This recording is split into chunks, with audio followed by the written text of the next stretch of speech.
Welcome to the Midnight Sesh. We have had some Gelato 41, and the story that I have for you today is called the night shift rule. So a while back, I took this temporary night security job because the pay was weirdly good. Too good, honestly. But I needed money, so I ignored the red flags. The building was this huge office complex that looked normal during the day, but terrifying at night. When I got there for my first shift, the guy training me looked exhausted, like he hadn't slept in weeks. Before leaving, he handed me a folded piece of paper and said, "Read this if you want to make it to morning." Then he walked out before I could ask questions. I laughed because I thought it was some dumb prank until I opened the paper. It was a list of rules. Rule number 1, ignore footsteps on empty floors. Rule number 2, if you hear knocking from inside conference room B, do not open the door. Rule number 3, never look directly into the security monitor between 3 and 3:13 a.m. At this point, I'm rolling my eyes thinking my coworkers are just bored. Then I got to rule number 4. If somebody asks to be let inside wearing their employee badge backwards, do not let them in. The first few hours were normal. Then around 2:45 a.m., I started hearing footsteps upstairs. Now logically, I knew nobody else should have been there, but I still went to check because maybe another guard showed up. The second I reached the 3rd floor, the footsteps stopped. Every office was dark. Then one of the motion sensor lights flickered on at the end of the hallway, like somebody had just walked past, except nobody was there. So I go back downstairs to the security desk, and right as I sit down, the phone rings. 3:13 a.m. exactly. I immediately remembered the rules, and for some reason, I answered anyway. Big mistake. At first, there was static, then breathing, then a voice whispered, "You already let me in." So I hung up fast.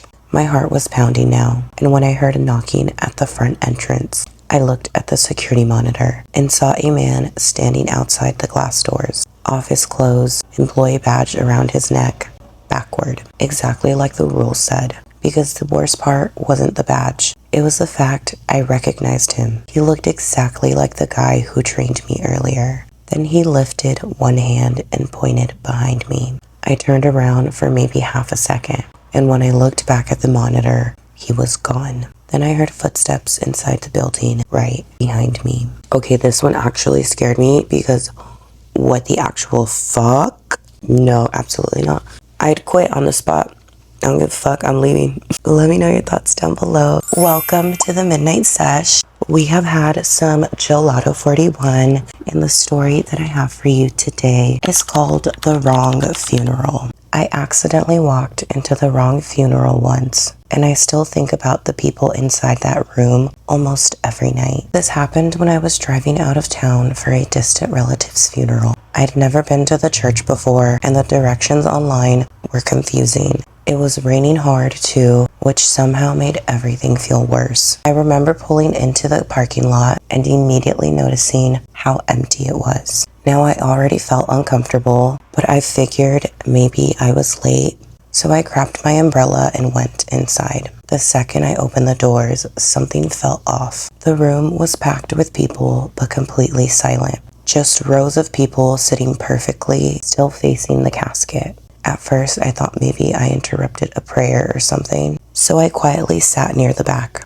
And that's when I realized nobody was blinking. I know that sounds dramatic, but I swear every face in that room looked frozen. Then one person slowly turned their head toward me, then another, until every single person in the room was staring directly at me. At this point, my chest is tight and I'm trying to convince myself I'm overreacting. So I stood up quietly to leave. And the second I stood up, everybody in the room stood up too. I remember hearing all the chairs move together at once, and I swear I almost ran right there. Then somebody near the front spoke. I immediately apologized and said, "I think I had the wrong funeral." Nobody answered. They just kept staring at me. Then I noticed something. Everybody in the room had the same face, same eyes, same smile, same pale skin, like copies of one person wearing different clothes. And they were all watching me, like they were waiting for something. I backed towards the exit, trying not to panic, and right before I reached the door, I heard movement from the casket, and every person in the room slowly turned their head towards it at the exact same time. The scratching stopped. Then one of the people whispered, "She's not supposed to see this part." That was enough for me. I shoved the doors open and ran into the rain. I didn't even stop until I got to my car. I left immediately. A few hours later, I finally found the actual funeral location. And when I told one of my relatives what happened, then they asked me what street I went to by mistake. I told them, and apparently that church burned down years ago during a funeral service. Nobody survived. I would freak the fuck out too, honestly. Let me know your thoughts down below. Welcome to the Midnight Sesh. We have had some cat 4 and we are severely, severely baked. And the story that I have for you today is called The Voice Note from Tomorrow. I got a voice message from my friend before she even recorded it. It was around 2 in the morning when I got a notification from one of my friends. Just a random voice note. So I almost ignored it. But the second I pressed play, I sat straight up in bed because she was crying, like genuine panic. She sounded terrified. Then she whispered, "If you get this, don't answer the door tomorrow night."